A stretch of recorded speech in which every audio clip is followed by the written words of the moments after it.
The bright morning light poured through the windows of Pine Grove Hospital's mental ward. Jane Smith, a young doctor with dark hair and kind eyes, walked down the white hallway on her first day of work. Her new name badge bounced against her white coat as she walked. The old building smelled of cleaning supplies and coffee. Bill Brown, the old head doctor who had worked there for 30 years, met her at the front desk. His gray hair was messy, and dark circles under his eyes showed he hadn't slept much. "Welcome to your first day," he said with a tired smile. "You'll be working in Wing B. It's different from other places you've worked." The way he said different made Jane wonder what secrets this place held. As they walked down the hall, Jane noticed drawings pinned to the walls. Most were normal, trees, houses, and flowers, but one drawing made her stop and stare. It showed a red bus turned over on its side near City Park, with today's date written in the corner. The drawing was so detailed that Jane could even read the bus number, 347. "Tom made that one," Bill said, seeing her looking at it. "He's been here for 10 years. We thought he was just seeing things that weren't real. We were wrong." Bill's face got serious, but before Jane could ask what he meant, he quickly walked ahead. They came to a big room with the sign Wing B on the door. Inside, the room was sunny and clean. Some patients were reading books while others were drawing at tables. A woman with bright yellow hair was drawing very quickly, her hand moving like she couldn't control it. Next to her, an old man seemed to be sleeping, but his hand kept moving across his paper. "That's Mary," Bill whispered, pointing to the yellow-haired woman. "She hasn't talked in 2 years, but she draws all day, every day." He pointed to another woman looking out the window. "And that's Susan. She used to work at a bank. She had a breakdown after she kept telling people the bank would lose lots of money. Nobody listened to her then, but now we always look at what she draws." Suddenly, everyone heard shouting from the back of the room. Tom, a tall man with white hair and glasses, was holding up a drawing and yelling, "The mall! The mall! We have to warn them!" Other patients started covering their ears or grabbing their own drawings. Jane moved closer to see Tom's drawing. It showed the big town mall with its roof caved in and people running away. Below the picture was tomorrow's date. Bill quickly took the drawing and put it in his pocket. "Jane," he said quietly, "there's something you need to know about Wing B. Something we don't tell anyone outside this hospital." He looked around to make sure no one was listening. "Remember that bus drawing you saw? Well, every single thing Tom has drawn in the last 6 months has happened exactly as he drew it. Every single thing." Just then, Mary stood up so fast her chair fell over. Her drawing floated to the floor. Jane picked it up and felt her heart stop. The picture showed Wing B exactly as it looked right now. Same furniture, same people, but something was terribly wrong. In the drawing, dark shadows were creeping under the door, and in the corner, there was a calendar showing next week's date with big red X's over every day. Then the strangest thing happened. Little Jimmy, a quiet boy who never caused trouble, started laughing. He held up his own drawing. It showed Jane picking up Mary's paper, exactly as it had just happened, but his drawing was dated last week. "That's not even the weird part," Bill said, his voice shaking. "Jimmy draws what has already happened. Mary draws what's happening right now. Tom draws what will happen tomorrow. But we've never had all 3 types of drawings show the same room before. Something big is coming to Wing B, Jane. Something that connects the past, present, and future." As if on cue, the lights in the hallway started flickering, and a deep rumble came from somewhere beneath the hospital. Susan, who hadn't moved from her window seat all morning, finally turned around. In her hands was a drawing of the hospital's basement, and it showed something that made Jane realize why Bill had been so nervous about her first day. This wasn't just a mental hospital. This was a place where time itself seemed to bend, and the walls between past, present, and future were starting to crack. Jane's hands trembled as she looked at Susan's drawing of the basement. It showed a maze of old pipes and machinery, but in the center was a strange glowing circle on the floor, with symbols carved around it. The date on Susan's drawing was from 50 years ago, when the hospital was first built. Bill reached for the drawing, but Susan pulled it away, her eyes wide with fear. "They knew," she whispered. It was the first time she had spoken in months. "They built this place here on purpose." Before anyone could ask what she meant, Jimmy started screaming. His latest drawing showed doctors and nurses from the hospital's early days standing around that same glowing circle in the basement. But something was wrong with their faces. They didn't look fully human. The rumbling from below grew louder. The lights flickered again, and this time they stayed dim. Mary's hands moved faster across her paper, drawing the scene unfolding right in front of them. Patients huddling together. Bill trying to call security on his phone that wouldn't work, and dark shapes starting to move in the hallway. "We need to get everyone out of here," Jane said, trying to stay calm. But when she tried the door, it wouldn't open. Tom sat in the corner, drawing frantically. His paper showed the hospital at night, surrounded by police cars and news vans. The headline read, "Mass disappearance at local hospital. No bodies found." "The circle is waking up," Susan said, rocking back and forth. "They fed it with stories for 50 years. All our visions, all our drawings. They wanted to make it stronger." Jane noticed something odd. The drawings on the walls were changing. The colors were getting darker, the scenes more disturbing. A new patient, Lucy, who had been quiet until now, spoke up. "I can draw what's happening in other parts of the hospital right now," she said softly. Her paper showed nurses running through hallways, doors slamming shut by themselves, and that same strange glow starting to seep through the floor cracks everywhere. Bill finally told them the truth. This hospital was built by a group called the Time Readers. They believed that some mental patients could naturally see through time, past, present, and future all at once. They wanted to use that power, make it stronger. They built this place on an ancient site where time was already thin. Suddenly, Jimmy grabbed Jane's arm. His newest drawing showed what had happened just 5 minutes ago in the hospital's main office. The computer screens all showing the same message. "The convergence begins." Mary dropped her pencil, her eyes wide with terror. Her drawing showed their current room, but the walls were becoming transparent like tissue paper. Through them, you could see other times. The hospital being built, future disasters, past secrets, all happening at once. The floor under them started to feel soft, like melting wax. Tom's latest drawing showed tomorrow's newspaper. Time anomalies reported worldwide. Pine Grove Hospital, named as source. As the lights went completely out, Jane heard Susan's quiet voice in the darkness. "We're not just seeing through time anymore. Time itself is breaking, and it started here, with us." Through the darkness came a soft blue glow from under the door, getting brighter by the second. Jimmy's hand moved across his paper one last time, drawing what had happened at the hospital's opening ceremony 50 years ago. The moment when the Time Readers had first activated what lay sleeping in the basement, never imagining what it would eventually become. The blue glow under the door grew stronger, casting strange shadows on the walls. Jane grabbed her phone and turned on its flashlight, but the beam seemed to bend and twist in impossible ways. In the shifting light, she saw all the patients had formed a circle, their drawings spread out in front of them like pieces of a puzzle. "Look," Tom whispered, pointing at the drawings. "They're connecting." He was right. When placed next to each other, the edges of different patients' drawings lined up perfectly, even though they showed different times. Jimmy's past scenes flowed into Mary's present moments, which merged into Tom's future visions. Together, they formed a timeline of the hospital's dark secret. Lucy's new drawings revealed what was happening throughout the building. The cafeteria was frozen in time, food stopped mid-fall, coffee cups eternally spilling. In the children's ward, kids were seeing their older selves walk through walls. The parking lot was filling with cars that had existed there over the past 50 years, all visible at once. Bill slumped against the wall, looking defeated. "I should have told someone when I first noticed. 30 years ago, when I started working here, patients would occasionally draw things that came true, but it was rare, maybe once a year. Then it started happening more often. Last month, we had 3 predictions come true in one day. A new patient, Danny, who everyone thought was mute, suddenly spoke in a child's voice, though he was an old man. "The circle feeds on time," he said. "The more we see, the more we draw, the stronger it gets." They wanted to understand time, but they made a hole in it instead. Jane noticed something strange about the room's corners. They weren't meeting at right angles anymore. The walls seemed to curve inward, like space itself was being pulled toward the basement. Through the distorted windows, she could see the hospital grounds, but different versions were layered on top of each other. Empty fields from the past, the current gardens, and a future where the building lay in ruins. Mary screamed. Her latest drawing showed the glowing circle in the basement growing larger, breaking through the floor.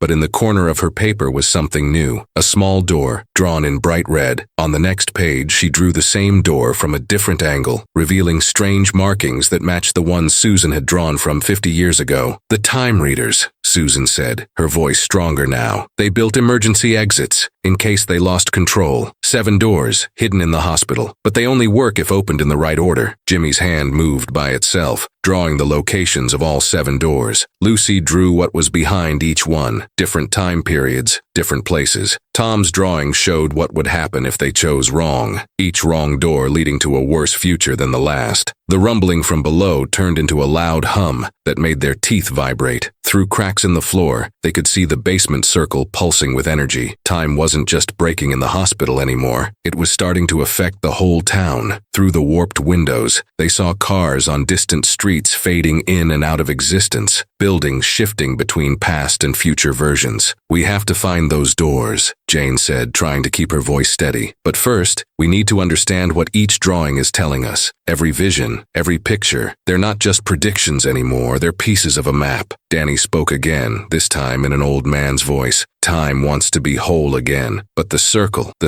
is hungry. It will pull everything into itself unless we close it. We don't have much time left, or maybe we have too much time. It's hard to tell anymore." As if to prove his point, Jane saw her own hand flicker, becoming transparent for a moment. In that second, she saw all the possible versions of herself, the child she had been, the old woman she might become, all existing at once. She understood then that saving the hospital wasn't just about closing a hole in time. It was about saving the fabric of reality itself. Through the chaos, Mary quietly started drawing again. This time, her paper showed all of them working together, following the clues in their drawings. But at the bottom of the page was a warning. 7 doors, 7 tries. When the 7th door closes, everything changes. The blue glow was inside the room now, seeping up through the floor. Time was running out, or maybe, Jane thought, looking at the impossible scene around her. Time was running everywhere at once.